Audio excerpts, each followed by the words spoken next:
Whoa, okay. Well, the next question would be if you can turn back time, you could. Okay, if there is just certain scenario where you can actually tell your younger self to do things right, what would that be? Yeah. Is it my turn to speak first, right? Boleh je? Tak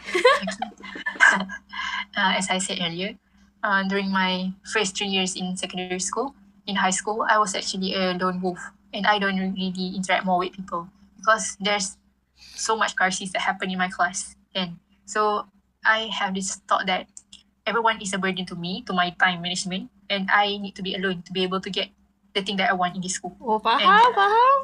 But it's true, I get what I want, but at my last year in the boarding school, I actually grow out of my bubble and interact with a lot of people than I actually did during my first, second and third year. And it really come to a point where I regret myself to not knowing these amazing people to a much more deeper level because I really enjoy talking with them. I really learn more about relationship with them, and I learn how to appreciate others and how to actually welcome them in my life without having to disrupt my time management. If I would see, I would say to my younger self that appreciate people more, trust them more, and learn from people more. That's it. Trust them more. I don't trust them because they keep ruining my plans. Oh, okay. Well, let me share what I see. I also used to have that kind of mindset where it's not just about socializing, but actually to do something out of your school stuff. Okay, out of your besides your homework, your academic pursue aspirations. Okay, talking to your friends about random things and anything that is not related to school, I perceive that as a waste of time. Okay, but as I grew up, that is absolutely wrong. Okay, if your life is just evolved around books, studies, and school, then is that actually a life? Okay, life should involve anything else other than that. Like you have said to me before, apa? Yang dua bilik tu? If you want to have a life, you need to live outside of 2 rooms, which is your classroom and your bedroom. So then you get a fulfilled life. Yes, that one. Yeah, I agree. Yeah, sebab okay, and then this is like apa? A reminder lah from our own kakak, which is Kak Amani. Okay, she adalah texted me about this, and this is the quote that I want to highlight. She said, if you get to sustain a friendship ataupun just a connection with someone, it can actually benefit you a lot in the future. Like let's say you have someone to refer to or someone you can find to interact with, or maybe you have something that you need to help, need any ideas, or need help from people who have been through this specific experience before. So from that time macam ever since I started to appreciate every person that came into my life. Okay, because maybe some people like memang datang untuk singgah je, give us lesson, but some people they're actually meant to be with us, as in like follow all our through thick and thin. And yeah, itulah. Yeah, I have that sort of people. I rely a lot on my senior dormmate up to this day. And it's really a great thing that I have a great relationship with her so that things don't get awkward when I want to contact her for advice or something. Yeah.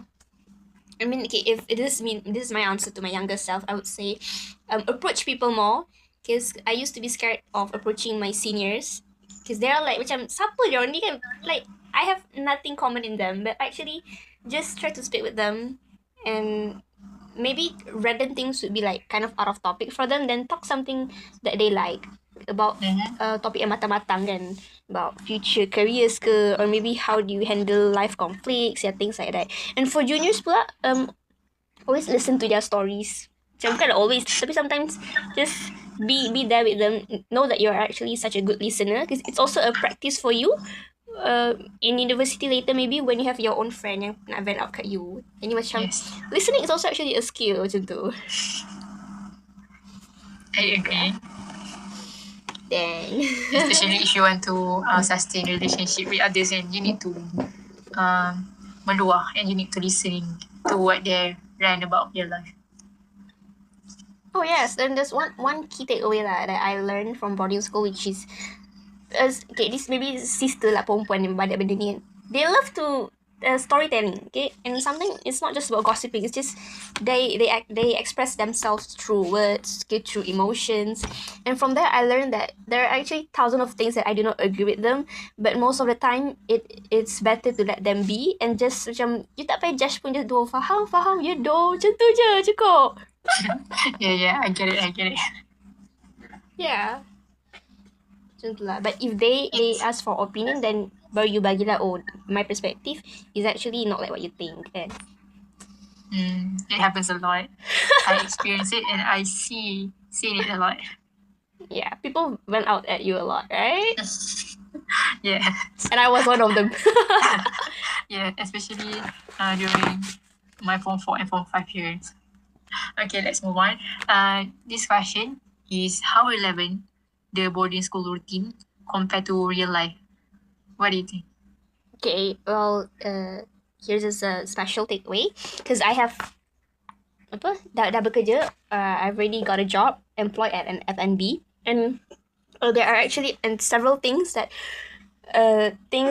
I have already practiced myself at boarding school. And let's begin with efficiency and also speed. Okay, we all know that in a system of a boarding school or any elite school that performs absolutely amazing and progressively, okay, because of their speed as in like you don't rush but you walk fast, you do things fast without least mistakes lah. So for example, at F&B kan, I am working at a restaurant, okay, you have to serve food fast tapi at the same time you can't run, and you cannot also walk too fast that you almost want to slip the food out of your hand. So that is where you actually I learned in my boarding school to do things precisely and also efficiently, and also prihatin like slowly but surely macam tu. And okay, other than that, I would say waking up early and be punctual, okay? This is not specific to a boarding school, but at any educational institutions where you have to be punctual with your timing, with the schedule. Let's say you have to clear the villa by 6 a.m. So I have to reach my workspace before, let's say, 2 p.m. Okay, before a specific time. So this kind of routine at boarding school already made me used to like I cannot be late, because this is also a part of my reputation, part of my image, and also maybe affect the place that I belong to. Kan, macam tu. Yeah. Banyak lah. And okay, maybe the last thing that I would like to include is not relationship, lebih kepada like interaction and communication skills, okay? Communication skill. Kalau kat daily school kan, I have to tell lah, the bond junior dengan senior tu sangat jurang. Kalau nak dibandingkan the closeness between students in boarding school, we actually have stronger bond, stronger silaturahim, sebab we live in the same place, we see the same faces every day, and this trained me to communicate well to people according to their ages. People who are older than me, I would talk to them politely, okay, regardless how hard they want to joke around with me, but I have this specific feeling of respect to them that you are older than me, then I cannot ever cross the line. And then for people who are younger than me, there's also like a specific behavior I have to treat to them, which is like, kan ada satu frasa ni yang hormati yang tua, sayangi yang muda. So like my juniors, like I would like treat my juniors as in like bukan judge them or not also like terus nak correct them directly, but actually try to understand them first. Yeah, it's so useful. Like I cannot express how beneficial going to boarding school. Yeah. Yes, I really think that what we do in boarding school is actually relevant to real life. I'm taking the example from the routine itself. The routine is the very thing that keep my life systematic in school. And when compared to how I live my day after SPM, I think that it much more worse, because during my school time, it's hectic. but I actually done more in a day. And because of that, I start to apply what I've done in school, which is I keep my time in schedule. So I actually apply that in my daily life, what I want to do that day, and by what time should I be done with it. And eventually, that thing made me feel like I get a hold of my life because I done a lot more than nothing. So I think the boarding school life is actually very relevant because it implement a system that is good for you to maintain your time management. And other than that, I think because of parents not live around us, we are actually being given by them pocket money. So the routine itself, not the routine itself, the thing itself made me learn how to manage my money, and it actually helped me a lot when I was out at school. Okay, I would like to I would like to emphasize on the money management, okay? Because I think going to boarding school is my first time having my own debit card, which is the BSN card. And to be honest, I am still struggling how to handle the money inside it, okay? Because back then in school, maybe I would be thinking like there's a certain limit in this card. I couldn't really overspend it. And right now when I have my own paycheck, my own money to spend on things, it's actually still challenging, but since I have that little experience from boarding school, memang kalau nampak certain things like ice creams on promotions ke, these triggers are already something that used to me. Macam, I have faced this before, and I am not going to be deceived by this again, because dah terbiasa, dah pernah nampak, and thanks to the boarding school lah. And maybe kalau without the experience here, I might be macam cepat, you know, the terms of impulsive buying, macam tu, Yes. impulsive purchasing, nampak je beli. But for now, no, thanks to the experience, right now I am more cautious when it comes to spending and waiving my credit card. So you're saying that you're more immune towards temptation, right? Immunity, yes, of course. I agree that I actually very scared to spend my money because it actually, by the end of the month, almost every time I ran out of money, and I'm very ashamed to ask for more. So I make sure that I plan the financial I plan my financial so that at the end of the month I will not be shamelessly asking for more money. Oh, okay. Here's like one thing that I'm really curious to know. Okay, from your perspective, like, what is one asrama routine? Maybe specifically in the dorm, like, cleaning the dorm. What is one task, one chore that you hate it really much, but give you a really huge impact to yourself? Okay, I would answer this first. I would say I was totally irritated by the concept of tak boleh ada sehelai rambut atas lantai, because then your dorm will be labelled as kamar tidak sah, kotor and everything. And today, like nowadays, okay, I feel this macam feeling of ralat, kayak macam bila sapu when I am cleaning my room. I just feel annoyed when I didn't get to actually remove every single hair of mine, because I'm already used yang memang kena 100% clean licin macam tu. And I was like, wow, amazing. You already had the habit. Yeah, macam dah terbiasa. Itulah. What about you? I think for me, making the bed every morning is such a hassle. I even come to one conclusion that I will not sleep in the bed, so I will not have to tidy the bed in the morning. Yeah. I actually read one book, and it actually say that when you start your morning with the habit of making your bed, then the other habit will also come stacking. So you start with the good things, making your bed, and eventually your days will go by very smoothly. So I tend to practice what I learn, what I read in my lives, and it really bring an impact if I see it in that light. So if I they're scared. Nak join juga Kak Oyen. If you see the chores in such a good light, it eventually brighten up and smoothen your days even more. Nak keluar ke?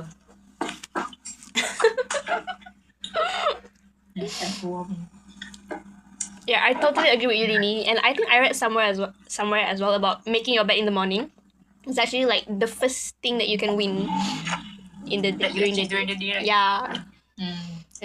And like psychologically, when you got back from work, you see your own room so tidy, neat. You feel this sense of like bestnya comfort. Macam Yes. you welcome have- yourself macam tu lah. Yeah. You actually have that good feeling lah. Oh, okay, this is my favorite one. So Dini, I think you have like more things to elaborate on this because of your number of years living in boarding school. Okay, since you joined many programs that require partnership with another gender, what do you think you can share with me that like how boarding school teach you to maintain a healthy partnership without actually overthinking that he might be, you know, your future life partner macam tu? Okay, let me start first.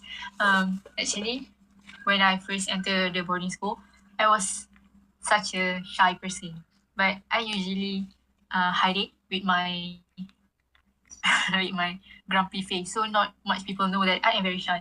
And even when I try to communicate with the same gender, I occasionally feel very shy among them. That's not it's not about they are being very mean to me. It's just that I actually are not comfortable among new people. So I actually struggle a lot, and even let me take my breath.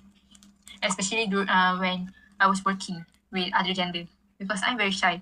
But this school actually have a way to foster us to handle such an event, and much more time have passed by, and I actually grow very comfortable among others, be it girl, a boy, or even a senior. I can get very comfortable, which with a lot of experience lah. So I'm saying is that the school will provide you more experience on handling event with a lot of people. It's not every event. It's not the same people. It's actually a very different group of people, whether a senior or junior. But eventually, you will come to a hang of it on how to socialize and fit in the role itself.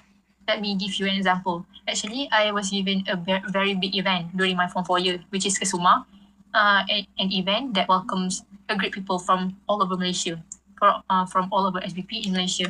And I was very scared because I have to be the head of the AJK during that time. But I have such a great partner that eventually our skills combine and we have a great management. And it all thanks to our management.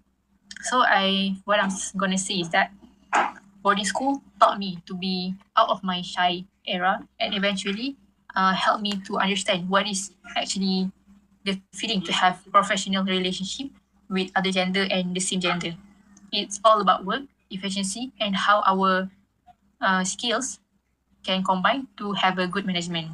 Sorry if I cannot say in simpler language or I did not answer the question. Okay, you did elaborate it well, but I think there's like something else that you haven't really answered, which is how to actually take it professionally. Macam tu. How to actually take it professionally. At first, I can say that I caught feelings and I have a butterfly in my stomach. Okay. But when other people have so much commitment, so much energy to do this project well, and I caught the wind of it. Oh, you got distracted. Yes, I step back from reality, step back from my delusional, from my butterfly feelings in my stomach. I step back and I eventually get myself together so that I can handle the event very smoothly, just like other people want. It's not really up to you, but you need to actually realize what other people want during that time. Okay, I become more professionally during event because other people are very eager to get this job very perfectly. Oh. Okay, I see. So just like actually get busy with the work that you didn't actually have time to have those feelings. Yes, how can you be all romantic when all other people just want to do their job right? Oh dear. Okay. Alright, based on my experience, it took me a few attempts to actually know the concept of professionalism in partnership. Because honestly, I at first I would also have like catch feelings on my own partner. Okay, but over time I learned that like bro macam please don't take it personally, okay? He is just working with you atas dasar kerja, bukan sebabkan nak get to know you ke. Yeah, and I would also love to think that work is not the only medium or platform for you to find your own jodoh macam tu. Kan? Yeah, it's just, maybe it's an opportunity lah to get to know someone, but it's not the only path yang if you miss this person, you are going to miss everything and you'll never get to meet a better person. No, just let's cut that kind of mindset. Tak. And I think another interesting part is that the more you get to work with someone, I mean like the opposite gender, actually the more patterns you could find, and maybe the better criteria you can put on your future partner list macam tu. Oh, okay. So you study all of your partner well lah, to keep good things and to leave the bad things out. Yeah, you can put it that way, yeah. Okay. So your way is that you keep on reminding yourself that this is not the only opportunity. That if you actually like someone, you might try it another way, not doing work lah. Yeah. I'm glad that you understood me well. Yeah. Okay, that's actually, yeah, we are almost at the end of our podcast. Do you have anything to add? Like maybe, you know, a message? Oh, you know about the TikTok that going around that they rank SBP school based on their popularity? What? Okay. Okay, and the first two school have a great, the first two level have great opinion of the society. It is a very good school. It is a long historical school that have a strong academic history, and the level 3 and level 4 is just a new school, and they have like not bad result, but that not very good either. And people kept saying that if you accepted to level 3 or level 4 SBP, it's just the same as SMK or any other school. You get what I'm saying?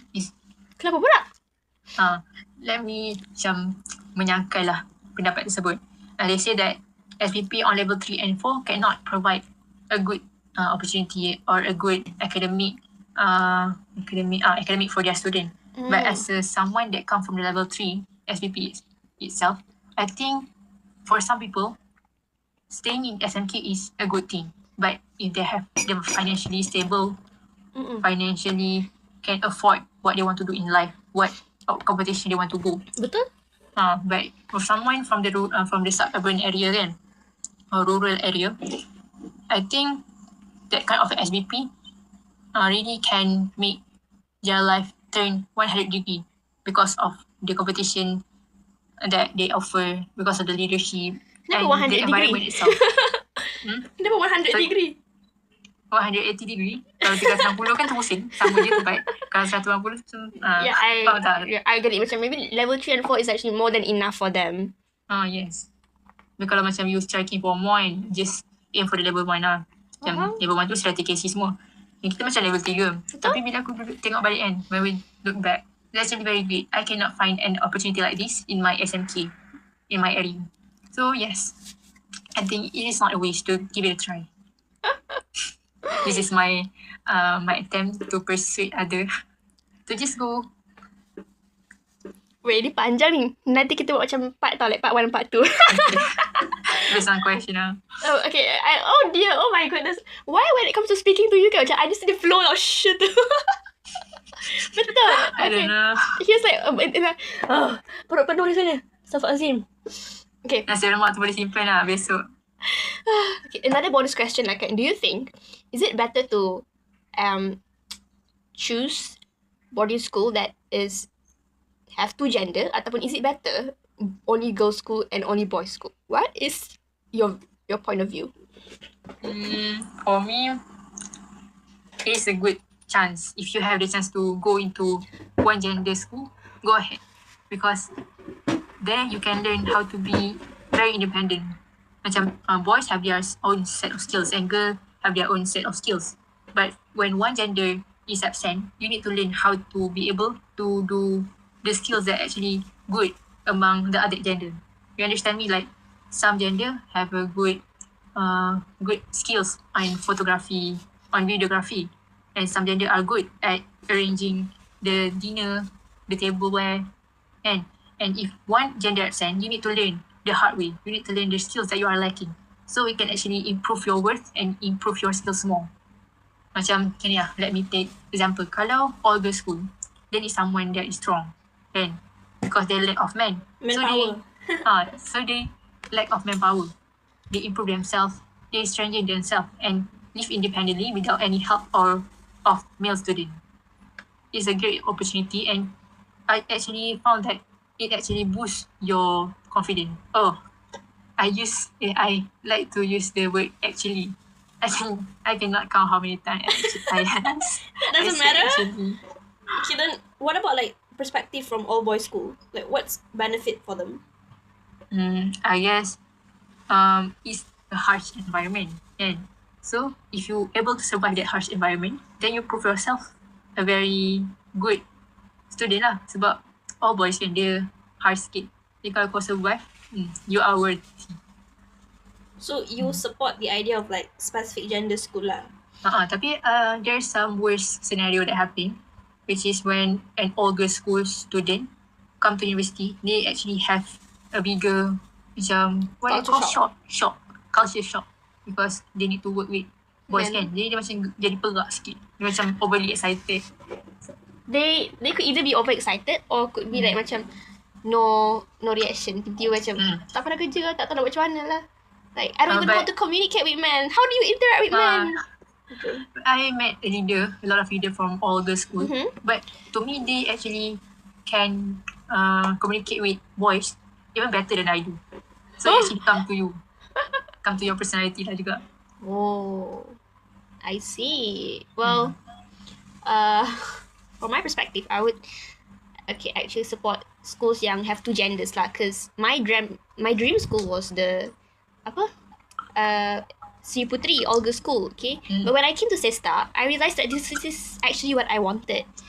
Interacting with Malay guys professionally, because my background have really little experience interacting with Malay guys. Okay, my majority of my friends was like Chinese, Indians, or even if they are Malay yang macam bercampur aduk, macam barat-barat ataupun agama ni kurang sikit. So when I came to SESTA, it's like such a training for me lah, in silence, that bila dah masuk dalam pekerjaan, I do not feel awkward, and I also know how to carry my own image, as much as how I hated some girls in our school when it comes to boys. They macam gedi, overreacted, excited. Yes. And I learned from that because if I feel irritated by those behaviors, then I learned that I cannot imitate the similar behavior. If you hate it, don't be it.